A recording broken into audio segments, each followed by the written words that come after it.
How's it going, guys? A little bit late to this one, but I'm here with 3.16 Balance Part 2, Core Character Defenses and Recovery. I didn't do much on my actual character. Well, I grinded to level 95. But I did use my Awakener Orb, and I'll include that clip after I get through this. So, today, Core Character Defenses and Recovery. So, alright, we're doing a major balance pass to improve defenses and recovery for all characters.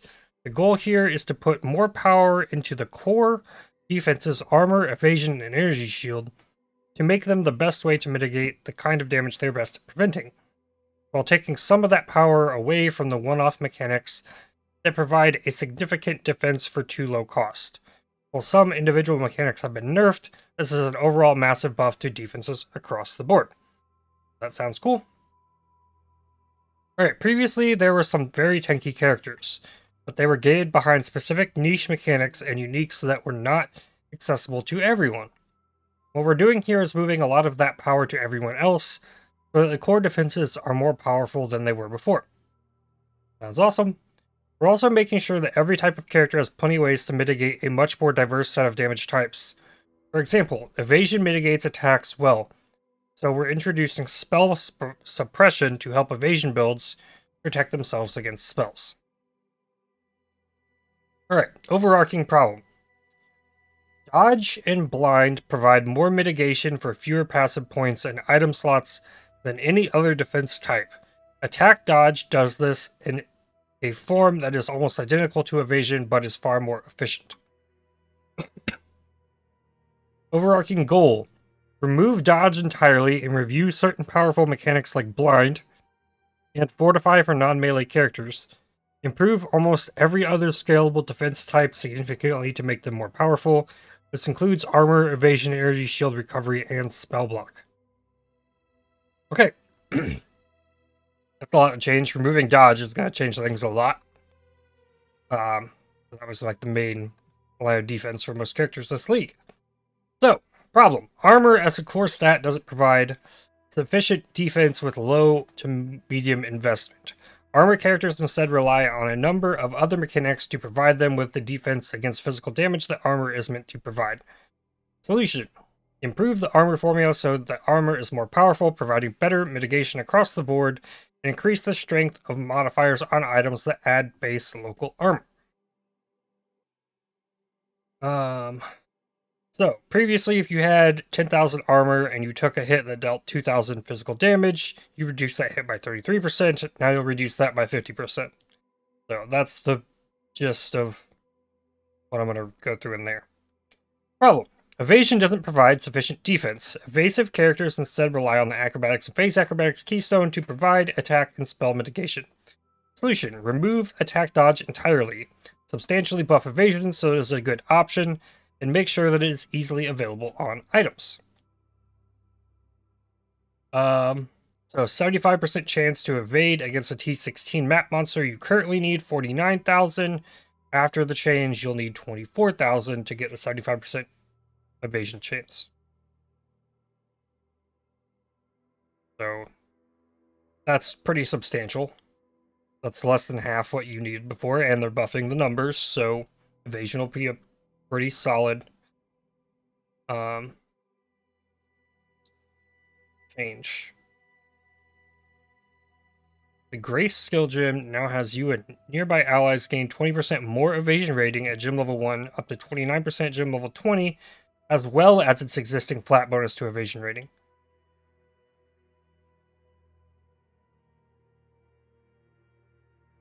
Okay. So Grace, the base Grace skill gem is getting buffed. Wonder what the change here will mean for Vol Grace. Okay, problem. Evasion provides no defense against spells. Introduce spell suppression on evasion items as well as the dexterity section of the passive tree, which gives a chance to have spell damage taken. The chance can be stacked up to 100%. Convert existing sources of dodge and spell dodge to spell suppression or replace them with other bonus. Okay. So, spell suppression is going to be out there on the tree. Acrobatics has been redesigned. It no longer has any of its old prophecies, but now changes any modifiers to spell suppression into spell dodge at 50% of its value. Intention is that Acrobatics is the only source in the entire game for spell dodge. For characters who would like to benefit from that playstyle still. Spell dodge is still capped at 75%, and the Keystone passive will be specifically mention this. In phase, Acrobatics no longer exists. Okay, so we're completely getting rid of dodge as it currently exists. That's going to mean big changes for the Raider coming in. It's interesting. I'm not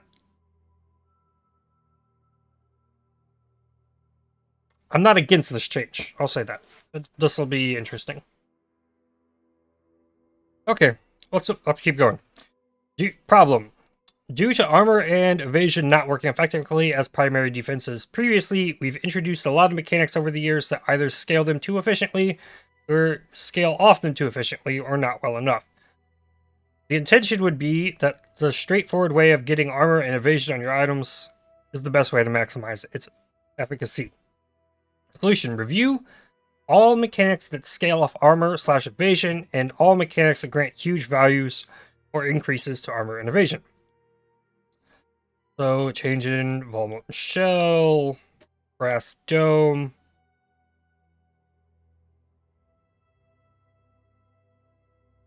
Okay, Memory Vaults being changed.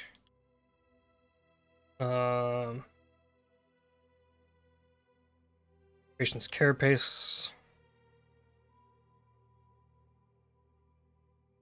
Mask of the Tribunals being changed.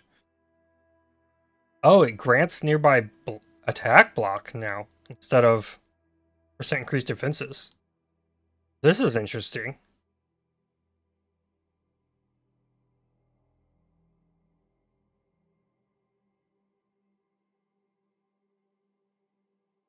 So, the Avatar of the Chase now grants 10% more chance to evade attacks during onslaught, rather than the 35%.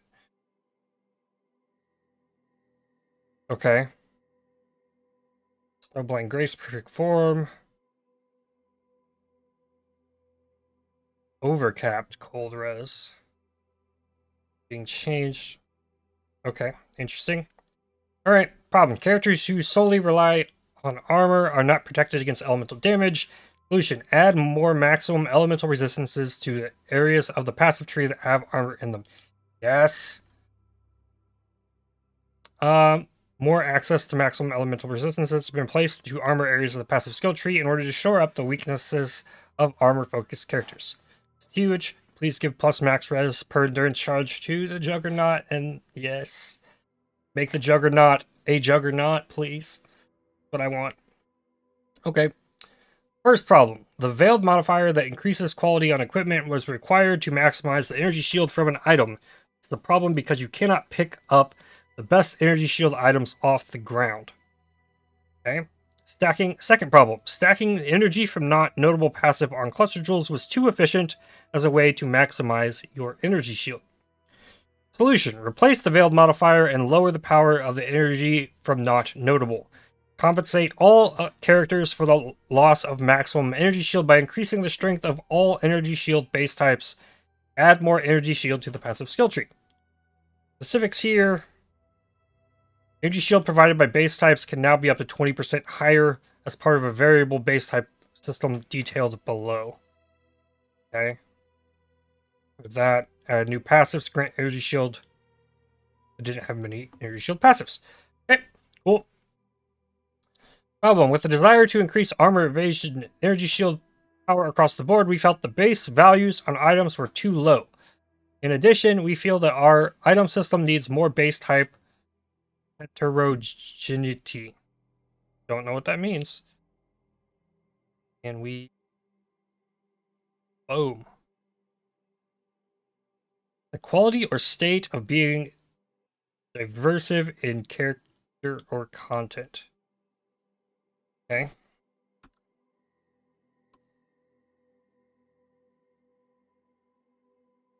For diversity. Base types are now generated with a random 0 to 10% higher base defense as an inbuilt, currently non-modifiable property. This means that all base types can be better than they currently are, and armor base types are not homogeneous anymore. Energy shield values on base types instead vary from 0 to 20%. Non-modifiable property. So it looks like the bases can roll for the base on like the flat energy shield that comes on the item is what I'm getting from that. That's very interesting. That adds more weight to base types, which is I like that idea. So you don't need just an item level 86 base anymore. You want a well-rolled item level 86 base. Because this is currently non-modifiable property. I don't know if that'll ever be changed. Because that gives some tangible reason to find something on the ground. Interesting. Potentially provides more of a use for the Conqueror's Exalts as well, to add influence to a well-rolled high-level base type. I think that's really cool. Okay, next. Problem. Energy Shield is most often used with Leech and Regeneration like Life, rather than embracing its unique recharge mechanic. Interesting. Solution. Increase the base recovery rate of Energy Shield recharge. Rework the downside of Wicked Ward Keystone. More improvements to Energy Shield recharge to the core modifier pool for Energy Shield gear away from specialized item mechanics. Okay.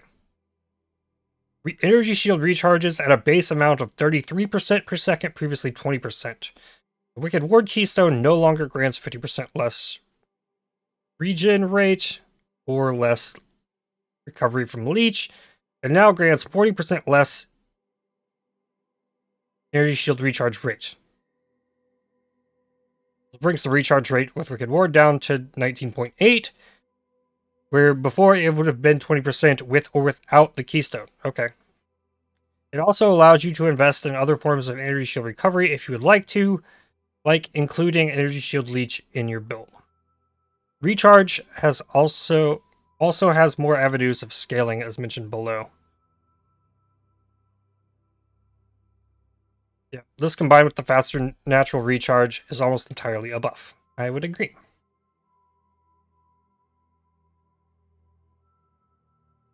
Okay, yeah, not reading through all the rest of that. Alright, next. Problem. Builds wanting to invest in both Evasion and Energy Shield rely heavily on Ghost Dance, requiring them to be a trickster. Solution. Give everyone access to Ghost Dance as a Keystone passive. Now that is an amazing change. So every 2 seconds, gain a Ghost Shroud, up to a maximum of 3. When hit, lose a Ghost Shroud and recover Energy Shield equal to a percentage of your Evasion rating.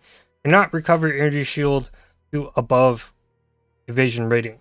We're still deciding on the specific value. Trickster Ascendancy will be changed as it no longer grants Ghost Dance. So yeah, this is really cool. Problem. Builds wanting to invest in both armor and energy shield have no mechanic that gives synergy between the two. Very true. Solution. Add a new Keystone passive skill.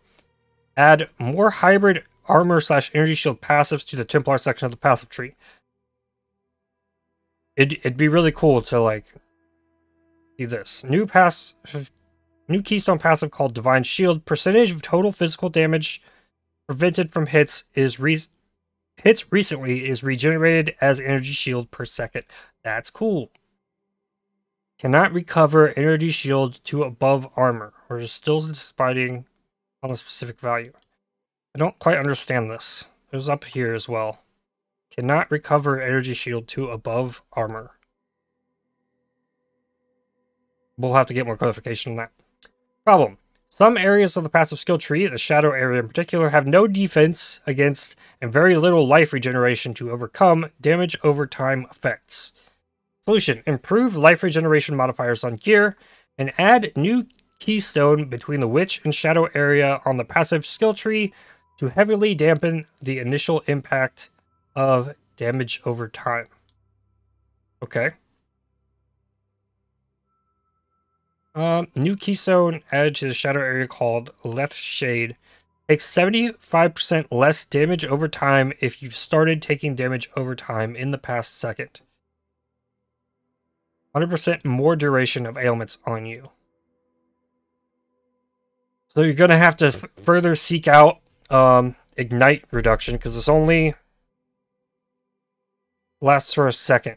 So Ignites and Poisons are going to be worse, but like Ground Degen that you can get out of pretty quickly will be less bad.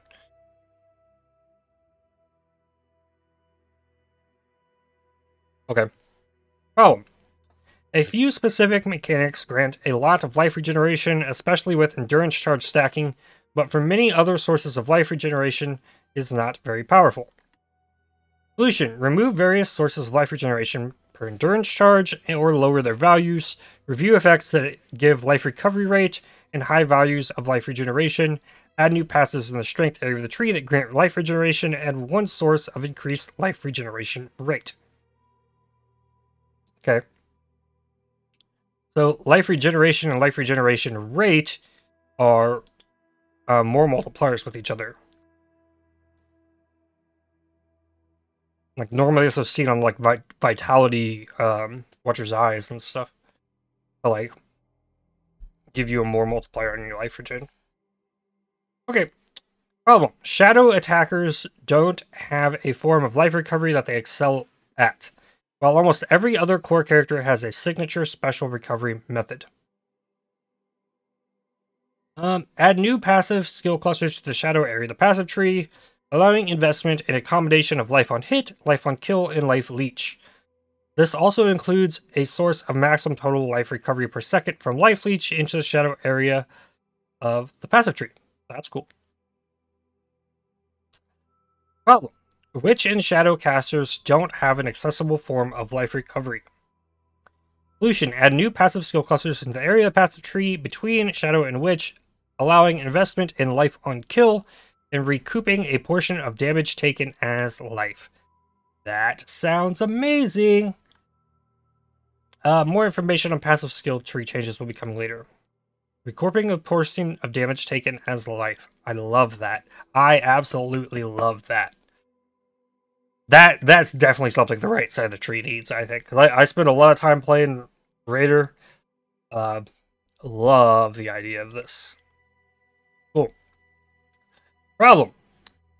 Block is a pretty fundamental form of defense available to characters, seeing as it is available on shields, but the Gladiator Ascendancy is far more efficient for block investment compared to any other class because of Gladiator's versatile combat notable skill that grants as much spell block as you have attack block. Solution: give everyone access to a weaker form of versatile combatant as a keystone passive and replace the Gladiator Ascendancy skill. Also improve how much block chance and spell block chance you can get from other sources. Yay! Spell block is such a pain to get unless you're like really up in the witch area of the tree.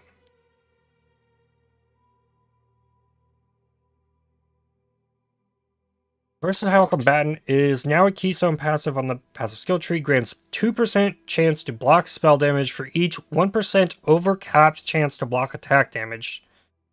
Also grants minus 25% to maximum chance to block attack damage. This means that if you have 75% chance to block attack damage, allocating this keystone passive grants you a 50% chance to block attack damage as well as a 50% chance to block spell. Yeah, that's garbage. I don't like that. I don't like that. I think the overcap was fine because it's hard to overcap on your attack block as much, and you're only getting this. Like I would just remove the second part of this. Give it to somebody who's heavily invested into attack block. Allowing them to gain spell block by being overly accounting for their attack block.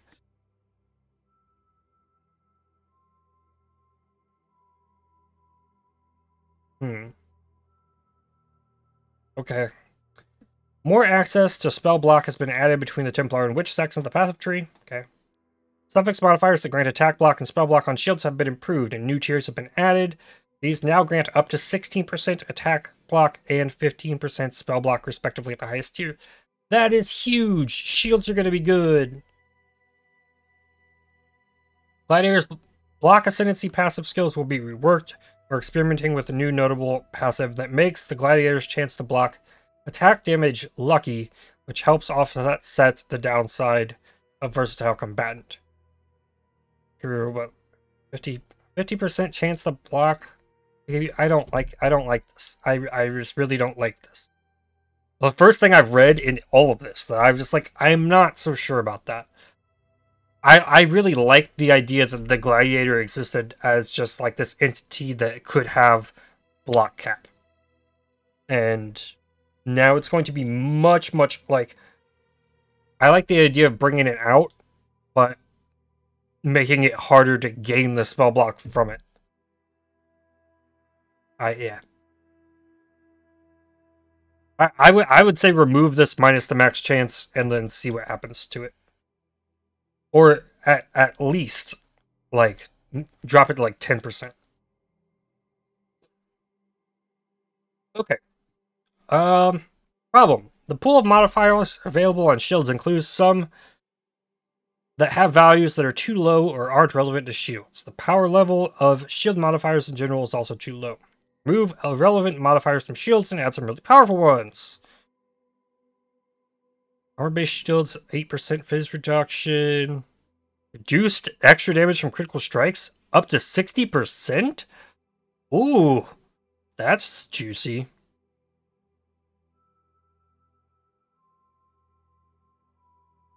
Okay.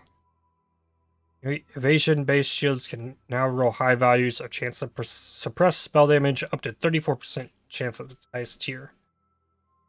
Evasion-based shields can give you accuracy.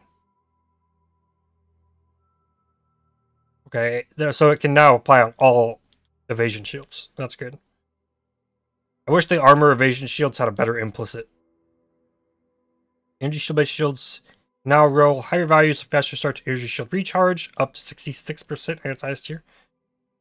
Energy shield recharge might actually be playable. That'll be cool. Increase critical strike chance with spells. Oh, so that'll work on kite shields and spike shields now too. Okay, man, there's still more to go here. Problem: as a defense, blind was equivalent to an incredibly high level of evasion. With minimal character investment, it felt mandatory for all characters. I did not feel this way, but I also did not play skills that made use of blind very often. So, yeah. Make blind synergize with evasion so it is more powerful. Only if you have built a very evasive character. The special level of the new blind is significantly lower than before, but it has more opportunities for further investment if you want to specialize in it. So blind now causes targets to have 20% less accuracy and evasion rating. This change makes it so blind is of no defensive help to characters who have no evasion, but helps if you do. Okay.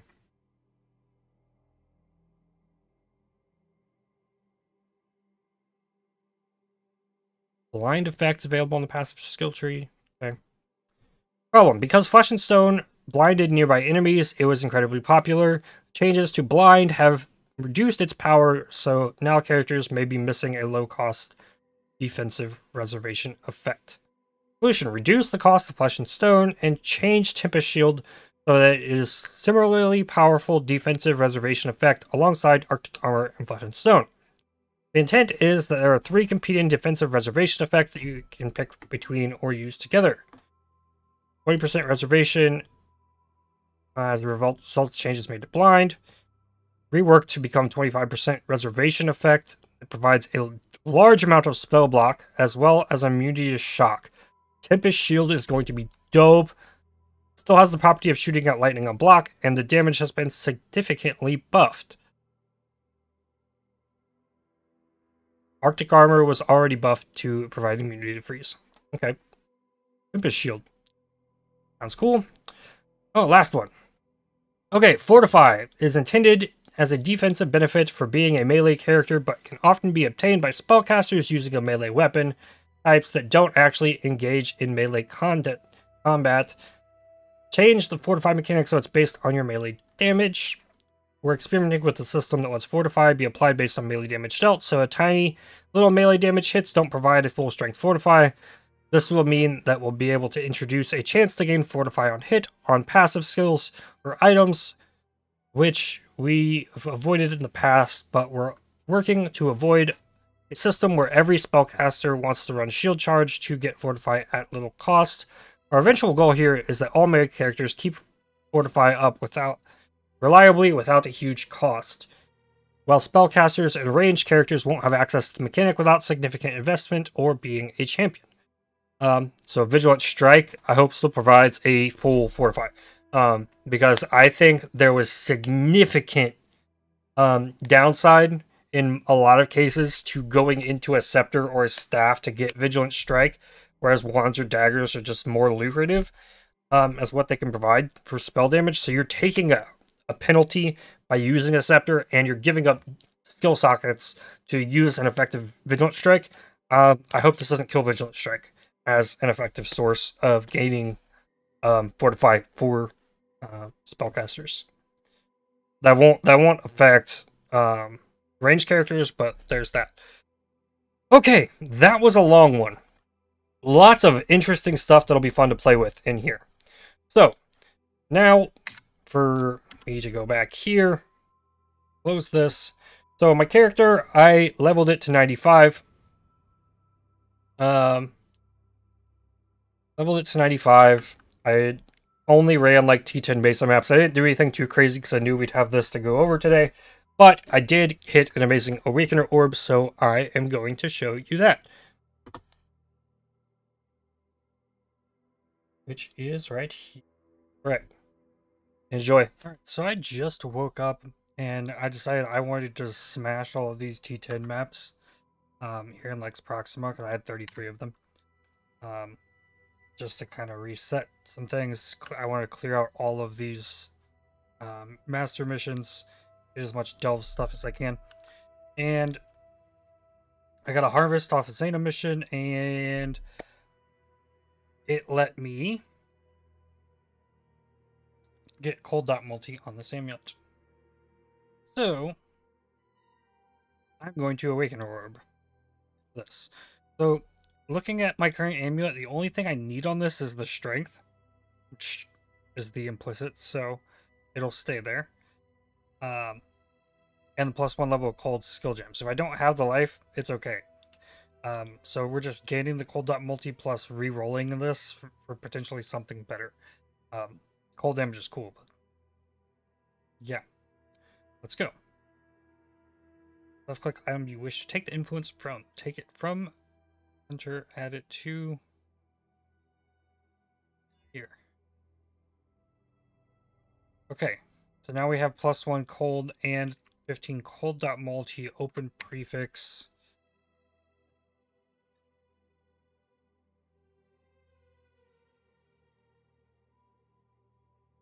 So that's life. Like so. Boom.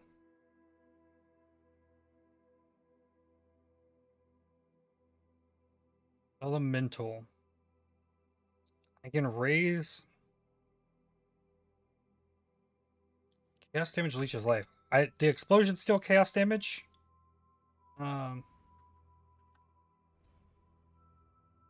think because of this chaos damage, maybe I'm gonna leech life from that because of this.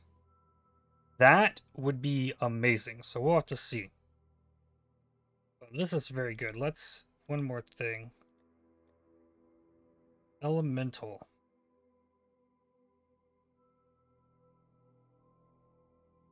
But one. Yep. It'll get it. 20% of 15 is 3, so that's 3 additional cold dot multi.